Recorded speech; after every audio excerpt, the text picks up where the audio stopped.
அல்லேலூயா. கர்த்தருடைய பரிசுத்த நாமத்திற்கு மகிமை உண்டாவதாக.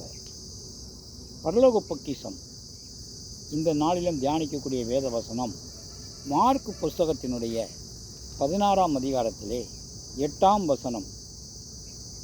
நடுக்கமும் திகிலும் அவர்களை பிடித்தபடியால் அவர்கள் சீக்கிரமாய் வெளியே வந்து கல்லறையை விட்டு ஓடினார்கள். அவர்கள் பயந்திருந்தபடியினால் ஒருவருக்கொருவரும் ஒன்றும் சொல்லாமற் போனார்கள். ஆண்டவராகிய இயேசு கிறிஸ்துவின் கல்லறை திறந்திருப்பதைக் கண்டும் அங்கே அவர்கள் உள்ளே சென்று கண்ட காட்சியை கண்ட பின்பும் அவர்களுக்கு திகிலும் பயமும் வந்தது.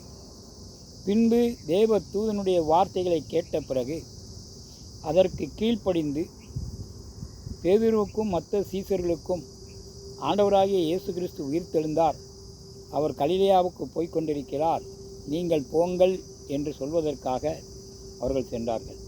ஆகவே இங்கே இயேசு உயிர்த்தெழுந்து விட்டார் என்பது உறுதியாக அவர்களுக்கு தெரிந்தது. இது உலகுக்கும் அறிவிக்கப்பட்டது. அன்றைக்கு அவர் உயிர்த்தெழுந்ததினால்தான் இன்றைக்கு இந்த உலகத்திலே கிறிஸ்தவ மார்க்கம் என்று பறந்து விரிந்து பறந்திருக்கிறது.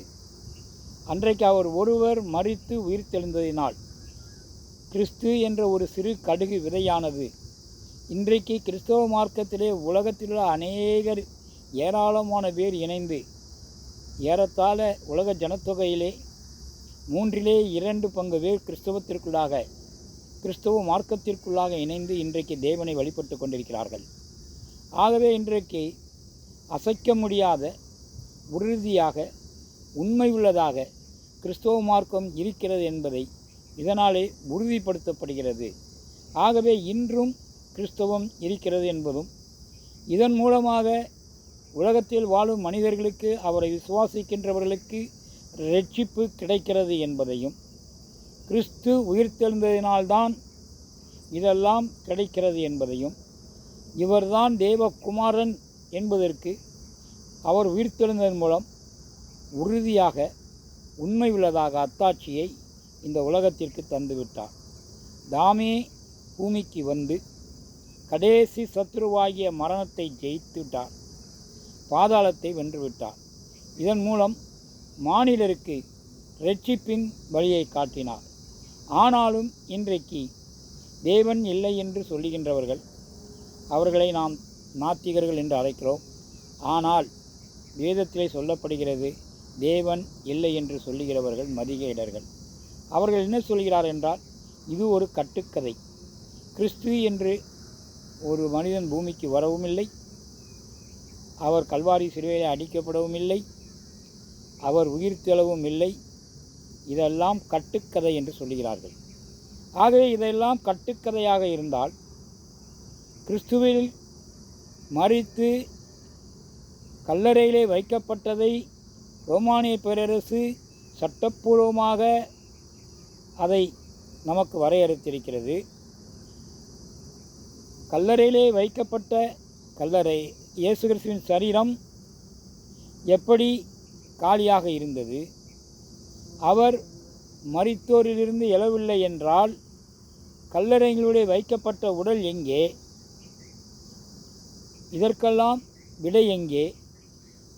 ஆனாலும் யூதர்களும் ஆலோசனை சங்கத்தார்களும் இயேசுவின் சரீரத்தை சீசர்கள் களவாடி சென்று விட்டதாக அவர்கள் சொல்கிறார்கள்.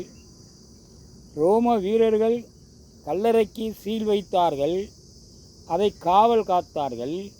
அப்படி இருக்கும்போது ரோம வீரர்களை மீறி சீசர்களால் எப்படி இயேசு கிறிஸ்துவின் சரீரத்தை களவாட முடியும்? ஆகவே இயேசுவின் சரீரத்தை எந்த விதத்திலாவது தேடி கண்டுபிடிக்க வேண்டுமென்று ஆலோசனை சங்கத்தாரும் யூதர்களும் அலைந்தார்கள், முயன்றார்கள். ஆனால் தோல்வி அடைந்தார்கள். ஆனால் ஆண்டவராகிய இயேசு கிறிஸ்து தான் மரித்து உயிர்த்தெழுந்தபோது அதை முதலாவதாக மகதலேனா மரியாளுக்கு காட்சியளித்தார் என்பதை நாம் ஏற்கனவே தியானித்தோம். ஒரு வசனத்தை மட்டும் நான் நினைவுபடுத்தி, அவர் அதிகமான பேருக்கு காட்சியளித்த இடம் சொல்லப்பட்ட இடம் 1 கொரிந்தியர் புஸ்தகத்திலே 15ஆம் அதிகாரத்திலே 6ஆம் வசனத்திலே சொல்லுகிறது. 4ஆம் வசனத்திலிருந்து வாசிக்கலாம். அடக்கம் பண்ணப்பட்டு வேத வாக்கியங்களின் 3ஆம் நாளில் உயிர்த்தெழுந்து கேபாவுக்கும் பின்பு 12 தரிசனமானார். அதன் பின்பு அவர் 500 பேருக்கு அதிகமான சகோதரருக்கும் ஒரே வேளையிலே தரிசனமானார். அவர்களில் அநேகர் இந்நாள் வரைக்கும் இருக்கிறார்கள், சிலர் மாத்திரம் நித்திரையடைந்தார்கள். பின்பு யாக்கோப்புக்கும் அதன் பின்பு அப்போஸ்தலர் எல்லாருக்கும் தரிசனமானார். எல்லாருக்கும் பின்பு அகால பிறவி போன்ற எனக்கும் தரிசனமானார் என்று பவுலடியார் சொல்வதை நாம் இங்கே பார்க்கின்றோம்.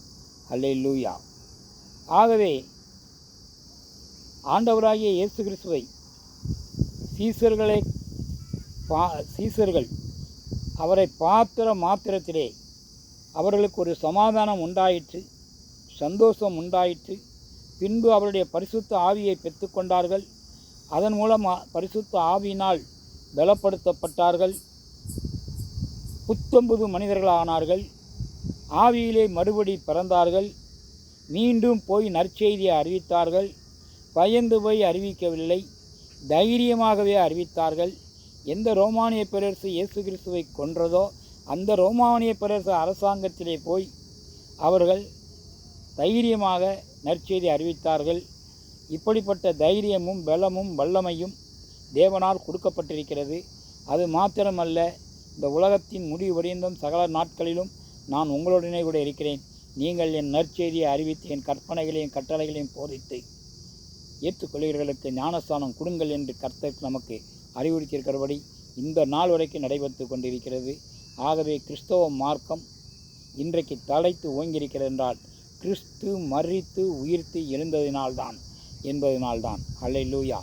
ஆகவே கிறிஸ்தவ வரலாற்றிலேயே மிகவும் முக்கியமான ஒரு சம்பவம், அவர் பிறந்தது, மனிதனாக வந்தது, அவர் கல்வாரி சிலுவையிலே மரித்தது, அவர் உயிர்த்தது. இந்த 4 தான் விசேஷமானது. அதிலும் உயிர்த்தெழுதலின் மூலம் அவர் மரணத்தை வென்றுவிட்டார். மரணத்தை வென்று நமக்கு நித்திய ஜீவனை தந்திருக்கிறார். பாதாளத்தை வென்று நமக்கு இரட்சிப்பின் வழியை காட்டியிருக்கிறார். தேவன் தாமே நம்மை ஆசீர்வதிப்பாராக. அல்லேலூயா. எங்கள் அன்பின் பரலோக பிதாவே, நல்ல ஆண்டவரே, கிருபையும் மகா இரக்கம் உருக்கம் உடையவரே, நேற்று மீண்டும் மாறாயிருக்கின்றவரே, இந்த நாளிலும் கூட கர்த்தர் உம்முடைய சகாப்த வரலாற்றிலே நீர் உயிர்த்தெழுந்தது மிகவும் முக்கியமானது. நீர் உயிர்த்தெழவில்லை என்றால் கிறிஸ்தவ என்ற மார்க்கம் இன்றைக்கு இல்லாமலே போயிருக்கும். வரலாறு என்பது வேறு மாதிரியாகவே இருந்திருக்கும். ஆனால் இன்றைக்கு நீர் உயிர்த்தெழுந்ததினால் மரணத்திற்கு முடிவு கட்டினீர். நித்திய ஜீவனுக்கு ஆத்துமாக்களை ஆதாயப்படுத்த இன்றைக்கு அநேகரை பணித்திருக்கிறீர். அப்படி பணித்திருக்கிறவர்கள் உமக்கு ஆத்மாக்களை ஆதாயம் செய்யும் பொருட்டு என் தேவனே, இந்த உலகத்தின் முடிவு புரிந்தும் சகல நாட்களில் நான் உங்களோடு கூட இருக்கின்றபடி எங்களோடு கூட இருந்து கர்த்தர் எங்களை இந்த பணியிலே ஆசீர்வதிக்கும்படியாக ஜெபிக்கிறோம். துதி கன மகிமையா உமக்கே செலுத்துகிறோம். நல்ல பிதாவே, ஆமென். அல்லேலூயா. ஸ்தோத்திரம்.